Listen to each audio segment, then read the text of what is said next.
জয় মা বলো, জয় ভোলেনাথ, জয় গুরু। নমস্কার, অ্যাস্ট্রো বিরাশি সকলকে স্বাগত জানাই। আশা করি সকলে ভালো আছেন।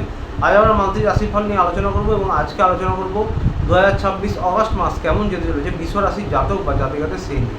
শুরুতেই বলবো, এই আলোচনা আপনাদের জীবনে 40 থেকে 50 ভাগ ফলিত হবে। কেউ দয়া করে ভাববেন না এটা আপনাদের জীবনে 100% ফলিত হতে চলেছে। তার কারণ হচ্ছে, যার ব্যক্তিগত লগ্নগোষ্ঠীতে গ্রহস্থিতি যতটা বেশি বর্তমান পরিস্থিতির সঙ্গে ম্যাচ করবে, তার সঙ্গে ততটাই বেশি ফলিত হবে। এটা কারোরই ব্যক্তিগত লগ্নগোষ্ঠী নিয়ে আলোচনা নয়, সেটা মাথায় রেখে দেখবেন।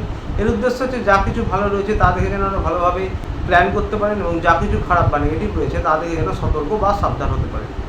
শুরুতেই বলবো, যারা বিদ্যার্থী পরীক্ষার্থী রয়েছেন তাদের উদ্দেশ্যে আপনাদের কিন্তু এই মাসটা মোটের উপর ভালো যেতে চলেছে।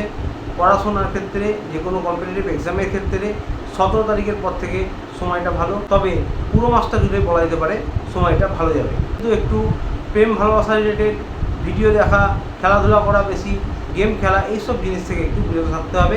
কারণ শুক্র 5 নম্বর ঘরের অধিপতি 5 নম্বরে রয়েছে, কিন্তু শুক্র আবার এই সবগুলোর কারণ। যারা লাভ রিলেশনে রয়েছেন, প্রেম ভালোবাসায় রয়েছেন, তাদের উদ্দেশ্যে কিন্তু বলবো যে আপনাদের 70% ভালোই বলা যেতে পারে।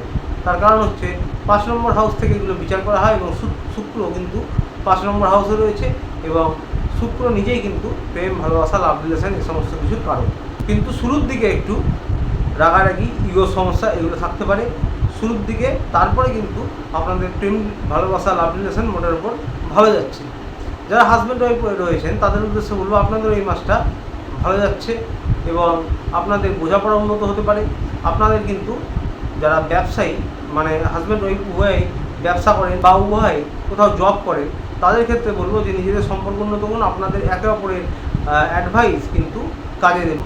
শুরুর দিকে কিন্তু একটু ইগো সমস্যা হতে পারে, মনোমালিন্য বা মতান্তর হতে পারে। পরিবার নিয়ে বলবো যে এই মাসটা আপনাদের কিন্তু পরিবারেও মিশ্র ফলাফল থাকছে এবং ছোটোখাটো কোথাও ভ্রমণ হতে পারে। পরিবারের যারা গুরুজন রয়েছেন, বাবা মা, শ্বশুর শাশুড়ি, তাদের কিন্তু স্বাস্থ্যের খেয়াল রাখুন। এই মাসে আপনারা ভাগ্যের সাথ পাবেন, তার কারণ ভাগ্যস্থান 9 নম্বর এবং তার সাথে কর্মক্ষেত্র এবং সাকসেসের হাউস, লাভ ভাবে কানেকশান রয়েছে 9, 10, 11। শনি আপনাদের কিন্তু 7th হাউসে রয়েছে 9 নম্বর এবং 10 নম্বর ঘরের কিন্তু অধিপতি। তো সুতরাং ব্যবসায় সফলতা, যারা সরকারি বেসরকারি চাকরি করছেন তাদের প্রমোশন, পদোন্নতি। তবে হ্যাঁ, রাহু 10-এ রয়েছে, কর্ম পরিবর্তন হতে পারে বা হয়তো বিগত 1 বছরের সময়ের মধ্যে কারোর কর্ম পরিবর্তন হয়েছে, এমনটা হতে পারে। তবে আপনাদের কিন্তু কর্মে দক্ষতা বৃদ্ধি করবে এবং লাভ হবে, প্রমোশন পদোন্নতি হতে পারে, কর্মে আপনারা সফলতা পেতে পারেন। তবে যেহেতু শনি, সুতরাং কর্মের দেবতা, পরিশ্রম বেশি করতে হতে পারে, ব্যস্ততা বাড়বে, কাজের চাপ বাড়বে, এগুলো কিন্তু থাকবে। অর্থনৈতিক পরিকাঠামো মোটের ওপর ঠিকঠাক থাকছে। স্বাস্থ্য নিয়ে বলবো, পেট জাতীয় সমস্যা, লিভার, স্টমাক, বদহজম এবং টুকটাক নার্ভের সমস্যা ছোটোখাটো হতে পারে।